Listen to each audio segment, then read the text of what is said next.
दुनिया आज तक में आपका स्वागत है। आपके साथ मैं हूं शशि तुषार शर्मा। दुनिया आज तक में आज हम आपको दिखाएंगे दुनिया की ताजा तरीन खबरें, लेकिन सबसे पहले नजर दुनिया टॉप 10 पर। चीन के वीगो मुसलमानों ने टर्की के अंकारा में किया प्रदर्शन। चीन के विदेश मंत्री वांग यी के टर्की दौरे पर लोगों ने किया विरोध। चीन पर लगता रहा है शिनजियांग इलाके में वीगर मुसलमानों के खिलाफ मानवाधिकार हनन का आरोप। म्यांमार के शहर मांडले में लोकतंत्र समर्थकों ने निकाली रैली। स्वास्थ्य कर्मियों समेत एलजीबीटी समुदाय के लोगों ने प्रदर्शन किया। अब तक प्रदर्शनों में 286 लोगों की जा चुकी है जान। रूसी विदेश मंत्री सर्गेई लावरोव और दक्षिण कोरिया के विदेश मंत्री चुंग यूयोंग के बीच हुई मुलाकात। कोरियाई प्रायद्वीप में शांति कायम रखने को लेकर दोनों ही देशों ने सहयोग जारी रखने की बात कही। नॉर्थ कोरिया के मिसाइल टेस्ट पर जापान के बाद चीन ने दिया है बयान। कोरियाई प्रायद्वीप में शांति और स्थिरता बनाए रखने के लिए जरूरी है कि शांति बनी रहे।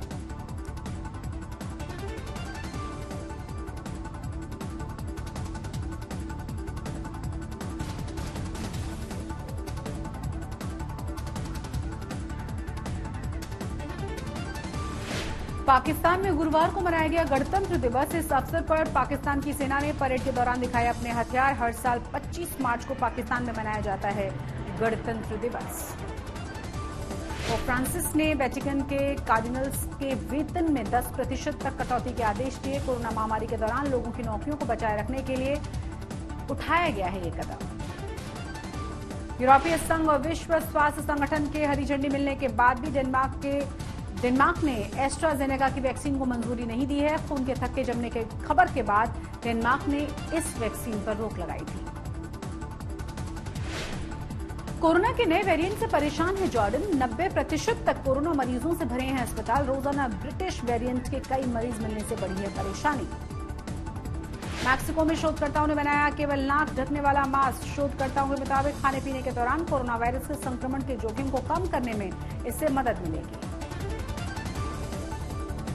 19वीं शताब्दी के मशहूर डच चित्रकार विंसेंट वैन गॉग की पेंटिंग होगी नीलाम। फ्रांसीसी परिवार के निजी संग्रह वाली इस तस्वीर से 5 से 8 मिलियन यूरो तक मिलने की उम्मीद है। 1887 में बनाई थी वैन गॉग ने ये पेंटिंग।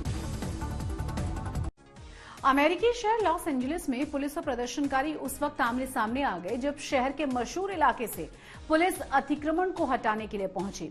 इस दौरान पुलिस और प्रदर्शनकारियों के बीच जमकर झड़प भी हुई।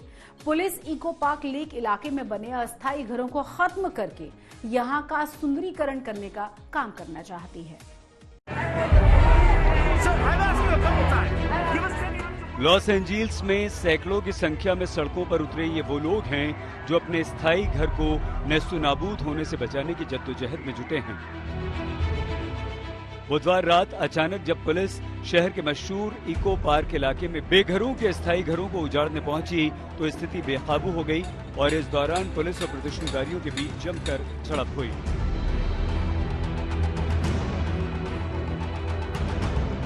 एक तरफ उग्र प्रदर्शनकारी थे तो दूसरी तरफ हथियारबंद पुलिस जो बार बार प्रदर्शनकारियों को हद में रहने की चेतावनी देने के साथ साथ अस्थायी घरों को खाली करने की नसीहत दे रही थी।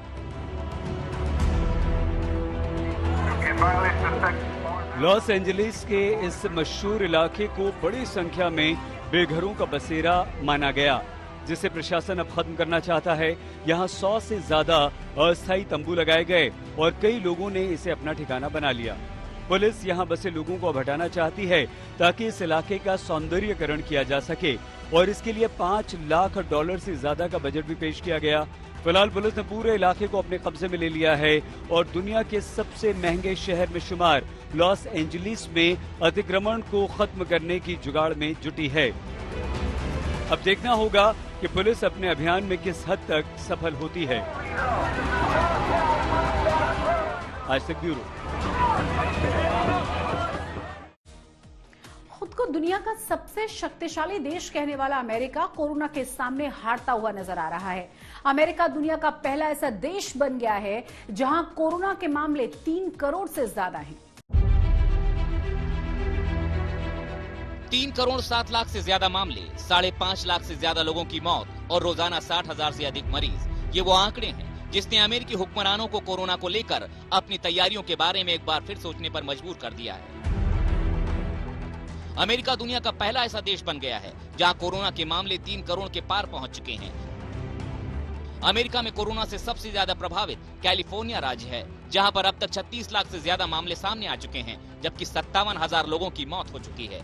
ऐसा ही कुछ हाल टेक्सास और फ्लोरिडा का है, जहां कोरोना के मामले लगातार बढ़ रहे हैं। दुनिया में कोरोना के कुल जितने केस हैं, उसमें 24% मामले अमेरिका में हैं। ऐसा ही कुछ हाल कोरोना से होने वाली मौतों का भी है। दुनिया भर में कोरोना से कुल मौतों की 20% मौतें अमेरिका में हुई हैं। अमेरिका में कोरोना की रफ्तार का अंदाजा इस बात से लगाया जा सकता है कि 9 नवंबर 2020 को यहाँ कोरोना के मामले 1 करोड़ तक पहुँच गए थे और 1 जनवरी 2021 को ये संख्या दोगुनी हो गई। 2021 की शुरुआत के बाद से देश में और 1 करोड़ मामले दर्ज हुए। कोरोना के इन्हीं बढ़ते मामलों को देखते हुए बाइडेन सरकार ने $1.9 ट्रिलियन के राहत पैकेज का ऐलान किया था। आज तक ब्यूरो। ब्रिटिश संसद में इस बात को लेकर माथापच्ची वोटिंग होनी है कि कोरोना वायरस को लेकर देश भर में लागू मौजूदा गाइडलाइंस को कब तक के लिए बढ़ाया जाए। साथ ही सांसद इस मुद्दे पर भी मतदान करेंगे कि वैश्विक महामारी के दौरान क्या अक्टूबर तक कुछ इमरजेंसी पावर को बनाए रखा जाए। देश के लोगों को इन मुद्दों पर मिलीजुली प्रतिक्रिया है, लेकिन लोग इस बात को लेकर भी चिंतित हैं कि जब देश भर में टीकाकरण अभियान सफल है तो फिर कोरोना को लेकर जारी गाइडलाइंस को आगे क्यों बढ़ाया जा रहा है। उधर प्रधानमंत्री बोरिस जॉनसन ने पब मालिकों को इस बात की छूट दे दी है कि वो ये तय कर सकते हैं कि पब में आने के लिए वैक्सीन सर्टिफिकेट की उन्हें जरूरत है या फिर नहीं। ब्रिटेन में अब भी हर रोज करीब 5,000 से ज्यादा नए संक्रमितों की पहचान हो रही है। इसी के साथ दुनिया आज तक में बस इतना ही, लेकिन देश और दुनिया की तमाम बड़ी और अहम खबरों के लिए आप देखते रहिए आज तक।